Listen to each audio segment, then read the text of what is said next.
شهدت قاعة العروض بدار الثقافة الأمير مولاي الحسن بمدينة الحسيمة حفل اختتام فعاليات الدورة الرابعة للمهرجان الدولي للفيلم. حدث مميز عرف حضور ألمع النجوم العالمية وكذا مخرجين ومنتجين كبار توافدوا على الحسيمة للاحتفاء بالسينما العالمية، حيث كانت الجمهورية الفرنسية ضيفة شرف هذه الدورة.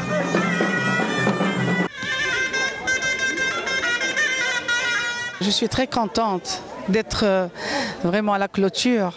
Et la clôture s'annonce vraiment bien parce qu'il y a beaucoup de monde et j'espère qu'on va vous donner vraiment quelque chose de magnifique parce que les films ils étaient magnifiques. On n'a pas pu en fait choisir, c'était trop. Tous les films ils étaient bien et il y avait une concurrence mais pas possible. Et bon à la fin on a choisi quand même les films et j'espère que voilà les gagnants ils vont être heureux. Mais même les autres ils ont gagné. Hein. C'est pas rien que. Al-Husseima.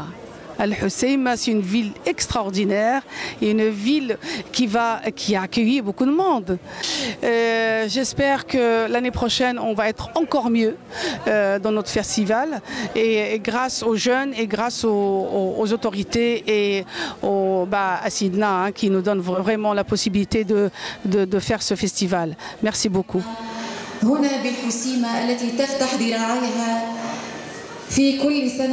كما عرف حفل اختتام الدورة الرابعة للمهرجان الدولي للفيلم بالحسيمة تكريم العديد من الوجوه السينمائية المغربية والعالمية مثل النجمين كمال كاظمي وعز العرب الكغاط، وكذا نجمة السينما الأمازيغية الممثلة القديرة سميرة مصلوحي.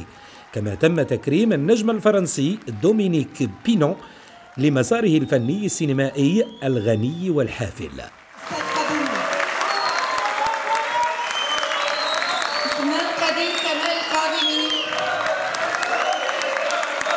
أنا جد سعيد وفرحان أنني في مدينة اللي عزيزة على قلبي، مدينة اللي ماشي أول مرة كنزورها، ثم مدينة اللي غادي نتكرم فيها في إطار مهرجان السينما الحسيمة الدورة الرابعة.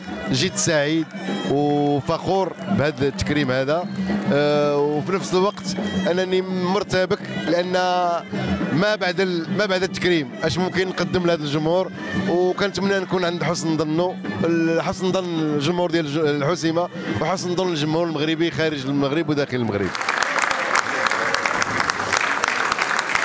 إذن أستاذ عز العرب الكغاط تهانينا Je vais nommer ambassadeur d'Al-Husseima en France. بعد فقرة التكريمات كان موعد الحضور بدار الثقافة الأمير مولاي الحسن مع لجنة التحكيم التي أعلنت عن الفائزين بالجوائز الكبرى للدورة الرابعة للمهرجان الدولي للفيلم بالحسيمة، حيث كانت جائزة لجنة التحكيم للفيلم القصير عادت للعمل الإسباني ملاحظات سيلفيا لأنخيليس مارتينيز، وعادت جائزة المسابقة الرسمية للفيلم القصير دائما للفيلم الكرواتي الرجل الذي لا يستطيع أن يبقى صامتا للمخرج نيبوتيا سيليسيفيتش، وعادت الجائزة الكبرى للفيلم الطويل للعمل التركي القصب للمخرج جميل أجاجيك أغلو.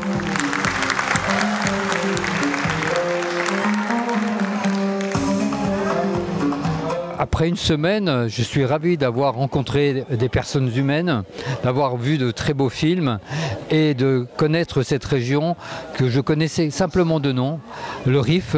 Et je suis toujours curieux et j'ai toujours envie d'en apprendre plus.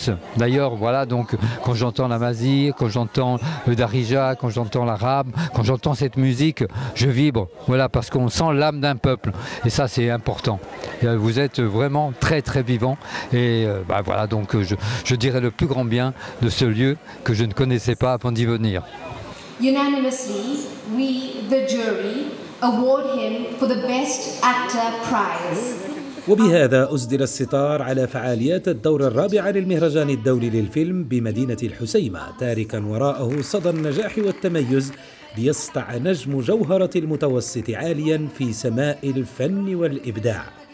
لحظات رائعة ستبقى راسخة في أذهان أهل الحسيمة وضيوفهم، ليتجدد الموعد السنة المقبلة في دورة خامسة مليئة بالمفاجآت. من الحسيمة شمالية المملكة المغربية، لكم تحيات بعثة مابل انتر تيفي. علي الخصيم. إذا كل الشكر لأعضاء اللجنة التي سهرت على تحكيم مسابقة هذه الأفلام.